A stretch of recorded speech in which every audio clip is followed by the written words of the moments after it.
News కి స్వాగతం. అనంతపురం జిల్లా రాప్తాడులో జర్నలిస్టులపై వైసీపీ కార్యకర్తలు చేసిన దాడులను ఖండిస్తూ నిడదవోలులో ఆందోళన చేపట్టారు. నిడదవోలు జర్నలిస్టులు స్థానిక తహసీల్దార్ కార్యాలయం ఎదుట నిరసన వ్యక్తం చేశారు. రాప్తాడులో ముఖ్యమంత్రి జగన్మోహన్ రెడ్డి సిద్ధం మహాసభ కవరేజ్ నిమిత్తం వెళ్లిన ఆంధ్రజ్యోతి విలేకరిపై వైసీపీ కార్యకర్తలు దాడి చేయడాన్ని నిరసిస్తూ నిడదవోలులో జర్నలిస్టులు ధర్నా చేశారు. సంఘటనను ఖండిస్తూ ప్రభుత్వానికి వ్యతిరేకంగా నినాదాలు చేశారు. జర్నలిస్టుల ధర్నాకు సిపిఎం, తెలుగుదేశం, జనసేన పార్టీ నాయకులు, కార్యకర్తలు మద్దతు పలికారు. జరిగిన సంఘటనను ఖండించారు. సిపిఎం కార్యదర్శి రాంబాబు మాట్లాడుతూ ప్రజలకు, ప్రభుత్వానికి వారధిగా పనిచేసే విలేకరులపై దాడులు చేయడం దారుణమన్నారు. సిపిఎం పార్టీ తరపున ఖండిస్తున్నామన్నారు. టీడీపీ పట్టణ అధ్యక్షులు వెంకటేశ్వరరావు మాట్లాడుతూ జరిగిన సంఘటనను ఖండించారు.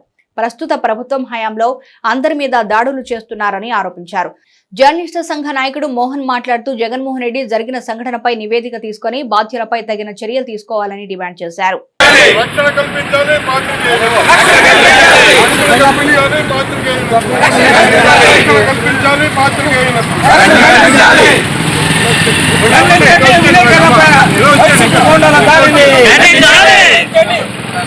ఖండించండి విలేకరులపై వైసీపీ గోండాల దాడిని, ఖండించండి విలేకరులపై వైసీపీ గోండాల దాడిని, ఖండించండి ఆంధ్ర దాడిని, ఖండించండి పాత్రికేయులపై దాడులను, ఖండించండి పాత్రికేయులపై వైసీపీ గోండాల దాడిని, ఖండించండి పాత్రికేయులపై అధికార పక్ష గోండాల దాడిని, ఖండించండి ఆంధ్రప్రదేశ్ విలేకరులపై వైసీపీ గోండాల దాడిని, పాత్రికేయులపై అనుచిత దాడులను, పాత్రికేయులపై అనుచిత దాడులను, పాత్రికేయులపై అనుచిత దాడులను,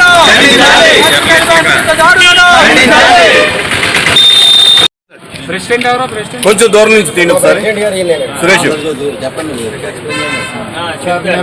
కొంచెం వెనక్కి వెళ్ళి. సంఘటన అంతవరకు తెలిసిన పరిస్థితి, ఎవరు కూడా స్వేచ్ఛగా మాట్లాడే హక్కు కానీ అలాగే నిజం వ్యక్తపరిచే పరిస్థితి ఎక్కడ లేనటువంటి పరిస్థితి. ముఖ్యంగా పత్రికా విలేకరులు కానీ ఎలక్ట్రానిక్ మీడియా కూడా ఏది కూడా స్వేచ్ఛ వాళ్ళ స్వేచ్ఛను హరించినటువంటి అధికారులు కానీ అలాగే ప్రభుత్వ ఈ నాయకులు కానివ్వండి ఎక్కడ కూడా అధికారులు కూడా నోరు మీద ఎక్కడ కూడా ఒప్పుకునేటువంటి పరిస్థితి రాష్ట్రంలో జరుగుతుంది. మొత్తం ఆంధ్ర రాష్ట్రంలో కూడా డాక్టర్ బిఆర్ అంబేద్కర్ పొందుపరిచిన రాజ్యాంగ ప్రకారంగా కూడా ఎవరు కూడా ఈ విషయాలన్నీ కూడా ఎదురు తీసుకెళ్తున్నారు. ఆ విషయాలన్నీ కూడా మనం మాట వాస్తవంతో మనం చెప్పడమా, అయితే ఆయన పొందుపరిచండి కూడా మనం పాటించాలా అన్న విషయాలు కూడా మీకు తీసుకురావడం జరుగుతుందండి.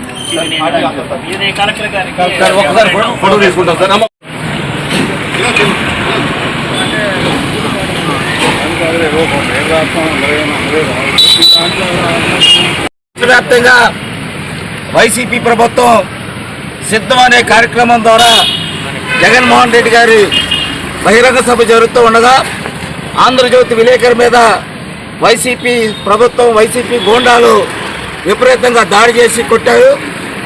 ఇది చాలా దారుణం. ఈ సంఘటన మేము సిపిఎం పార్టీ తరఫున తీవ్రంగా ఖండిస్తున్నాం.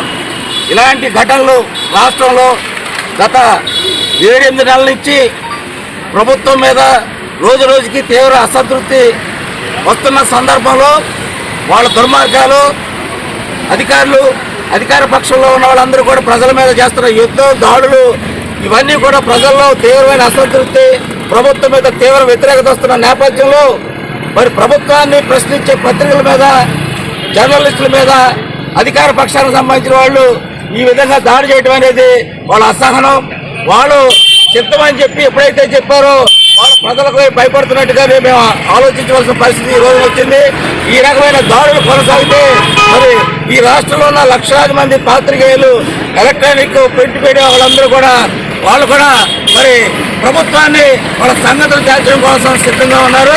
ఎందుకంటే పాత్రికేయులు, పత్రికా రంగం కానీ, ఛానల్స్ కానీ ఇవన్నీ కూడా ప్రజలకి, ప్రభుత్వానికి, ప్రజల మధ్య వారధిగా పనిచేస్తారు. అనేక విషయాలు ప్రభుత్వం తప్పుడు నిర్ణయాల్ని, ప్రజలకి అన్యాయం జరిగే విషయాలను ఎప్పటికప్పుడే వాళ్ళ పత్రికల ద్వారా తెలియజేస్తూ ఉంటారు. ప్రభుత్వం దీనంతని కూడా సమన్వయం చేసుకుని లోపాలను సరిదిద్దుకోవడం మానేసి ప్రభుత్వానికి వ్యతిరేకంగా వార్తలు రాస్తారని వారి మీద దాడి చేయటువంటి రాజ్యాంగ విరుద్ధం, చాలా దుర్మార్గం ఇది.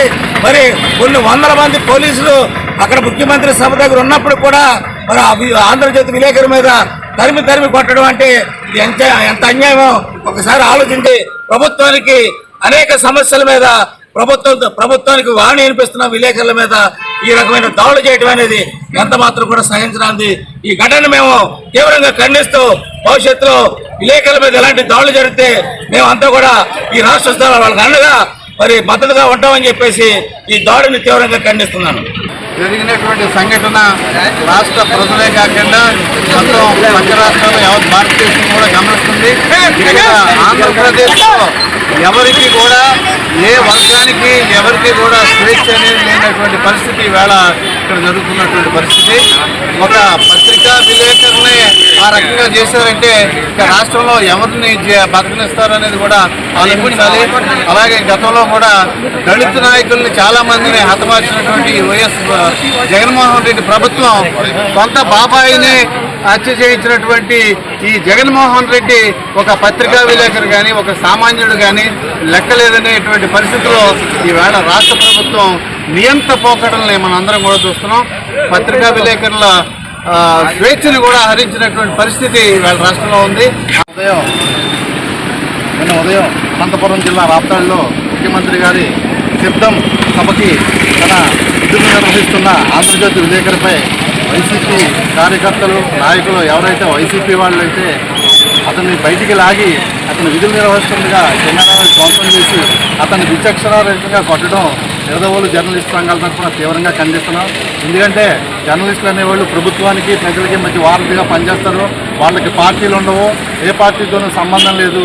ప్రజల సమస్యల్ని రాజకీయ నాయకులు వాళ్ళు ప్రజలకి ఏమైతే కోరుకుంటున్నారో రాజకీయ నాయకులకి చేరవేయడమే వాళ్ళ పని. వాళ్ళకి ఏ పార్టీలు ఉండవు. అటువంటి వ్యక్తిని కొట్టడం అనేది చాలా దారుణమైన చర్య. ఇది ఇటువంటి మళ్ళీ పునరావృతం కాకుండా అక్కడ ఎంతోమంది వేల మంది పోలీసు వాళ్ళు ఉంటారు. అలాగే సాక్షాత్తు మన రాష్ట్ర ముఖ్యమంత్రులుగా కూడా జరిగిందంటే ఇక పత్రికా విలేకరుల స్వేచ్ఛను కూడా హరించినటువంటి పరిస్థితి వాళ్ళ రాష్ట్రంలో ఉంది. ఉదయం అనంతపురం జిల్లా రాప్తాడులో ముఖ్యమంత్రి గారి సిద్ధం సభకి తన విధులు నిర్వహిస్తున్న ఆంధ్రజ్యోతి విలేకరిపై వైసీపీ కార్యకర్తలు నాయకులు ఎవరైతే వైసీపీ వాళ్ళు అయితే అతన్ని బయటికి లాగి అతను విధులు నిర్వహిస్తుండగా కెమెరాను ధ్వంసం చేసి అతన్ని విచక్షణారహితంగా కొట్టడం నిడదవోలు జర్నలిస్ట్ సంఘాల తరఫున తీవ్రంగా ఖండిస్తున్నాం. ఎందుకంటే జర్నలిస్టులు అనేవాళ్ళు ప్రభుత్వానికి ప్రజలకి మధ్య వారధిగా పనిచేస్తారు.